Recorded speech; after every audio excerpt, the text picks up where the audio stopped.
but it was a tad un-Irish. Now, it's probably fair to say I was more than a little bit merry at the time. I'd had quite a few adult beverages that evening. She calls the crew fucking ugly Irish women. Sound rolling? So, today we're diving into what makes Ireland the ultimate chill-out zone for celebrities. To Ireland!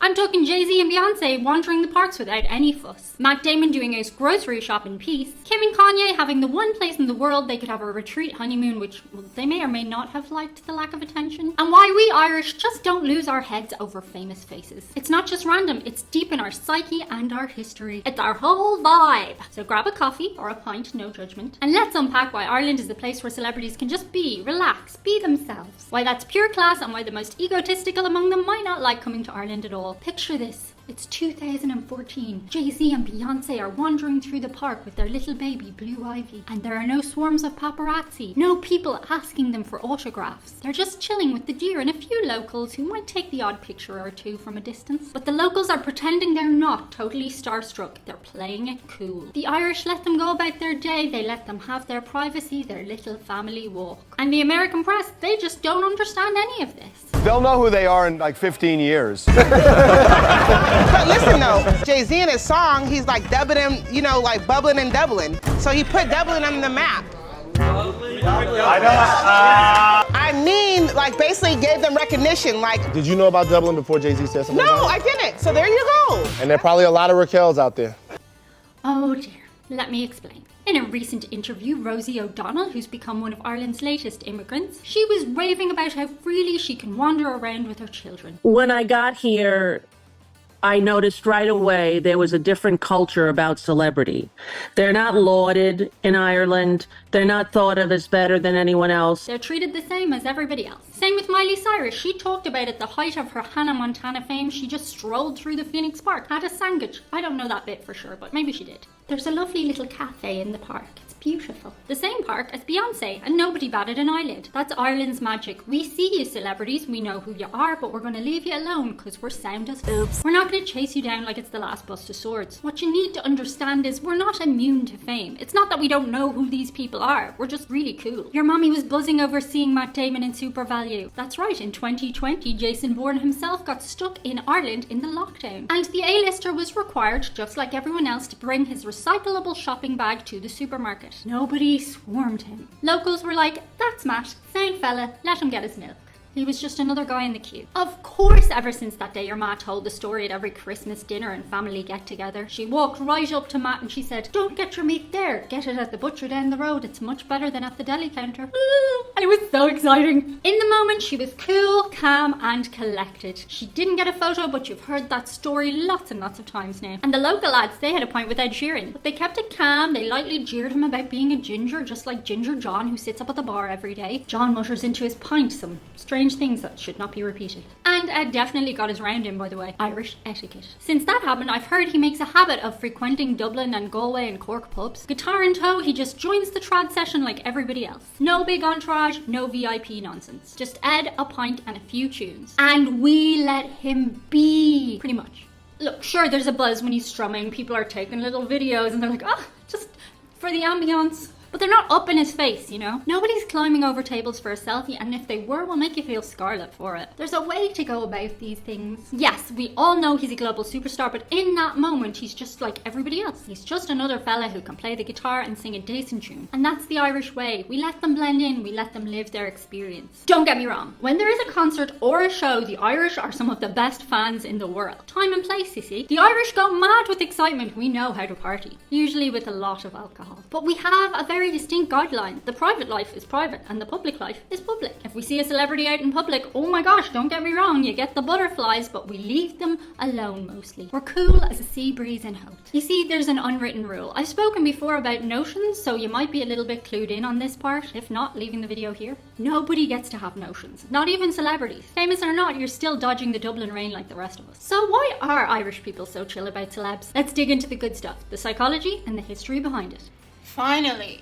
Oh, hold up, don't forget to subscribe, or next time you get a chipper, you're gonna get all the bad potato. It will be the yucky grey ones entirely, so subscribe or else. You have been warned. Okay, back to the crack. See, Ireland's small, really small. There's only 5 million people, 7 million counting Northern Ireland. So we're wired for connection, not competition. Psychologically, we like to see everybody as part of the community, not above the community. And if someone acts too big for their boots, we'll slag them off and bring them back down to earth, but in a friendly way, you know? Think of it as our love language. Recently, some of the Americans and cons attributed it to being similar to tall poppy syndrome, whereby if one poppy pops its head up above the other poppies, that one gets cut off. And I think that's a pretty good metaphor. Historically, Ireland's had a rough go of it. Invasions, famine, invasions, emigration, invasions, fighting for our independence. You get the idea. Whenever we had fancy aristocracy strutting around the place, we all just thought they were a shower of rhymes with blunts.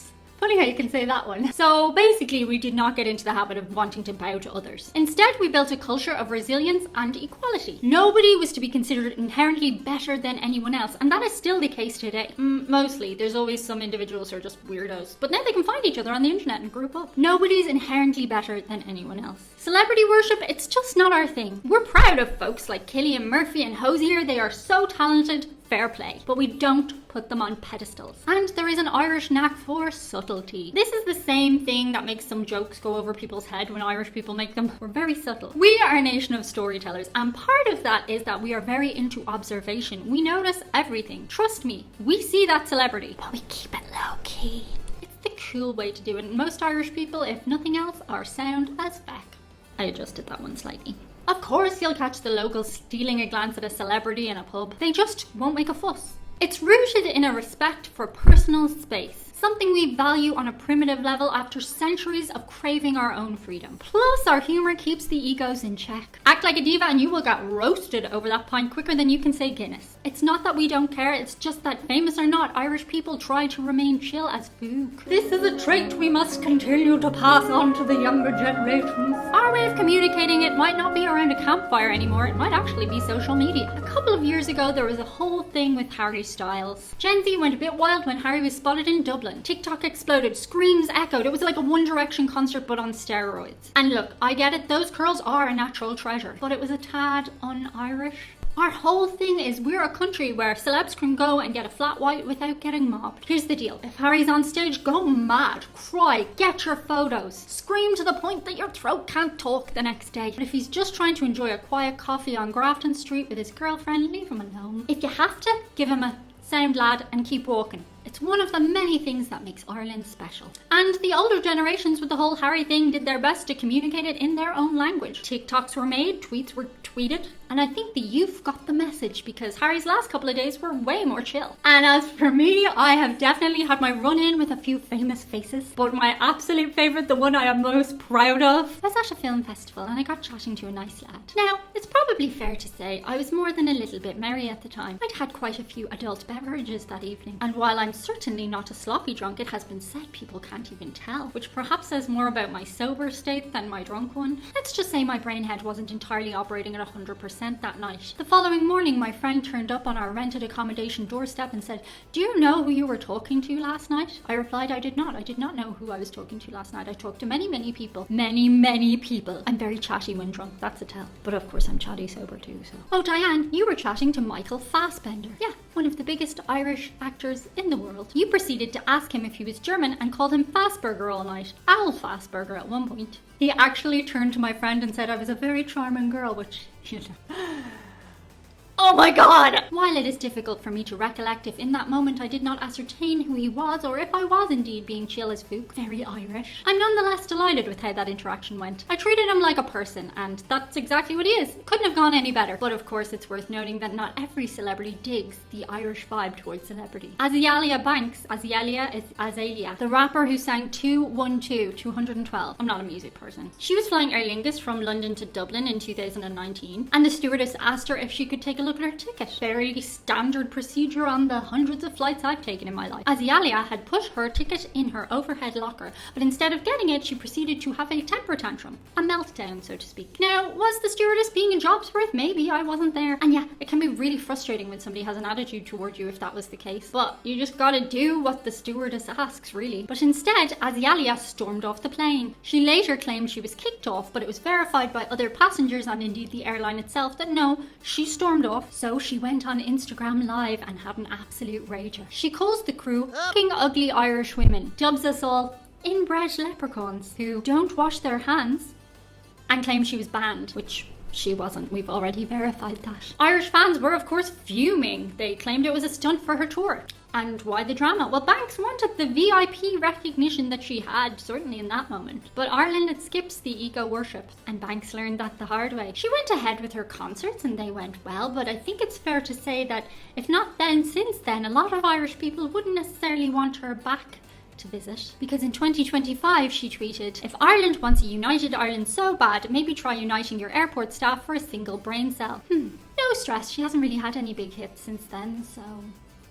Now I want to hear from you lot. Have you had any celebrity encounters, and if so, how did they go? Drop it in the comments and let's hear who has the best story. I'm betting there are some gems. We have a very diverse community, so I can't imagine who you guys have met. Here's the heart of it. Ireland is a haven where celebrities can mostly just exist. It's not about ignoring them, it's about making sure that they understand they will be treated the same as everybody else. It's about giving them space, and it's rooted in our history of struggle, and it's our love language of just letting them be, keeping things real. Oh, and if you're loving stories like this, do check out patreon.com, where you'll hear lots more behind the scenes antics and see a lot more of my little furry buddy. You guys can't get enough of Chewbacca over there. It's true. And that works in reverse too. This is the Karmic Goals crew, and we want to thank them for supporting the channel. They are Ben H, Jason Yak, Paul Gamoser, Kenneth, Justin Rutledge, Russell Reyes, Marilyn Schote, Flores 487H, Daniel Sith, Bill Ebby, Henry Chin, John Riley, Anthony Rogers, Mike H, Lord Kerry, Marty Hopkins, Sean C, John F. Pfeiffer, Ben Rast, Thomas Olsen, Bill W, Carl Johnson, Brian Orstall, Mark Green, Roger Sasaki, Joseph Coate, Michael Mahan twice, Dan Contini, Don Proctor, Ben Foster, Paul Denzeo, Heather Gill, John Peterson, Tony S, Kathleen Harrington, Lawrence Davis, Kurt Johnson, Jeff Lichtman, Glenn A. Lewis, Lorraine Thomas, and Brian Ware. Thank you so much to each and every one of you. We appreciate you so much, and there is good karma coming your way. That's it for today. See you guys on the other side. Bye!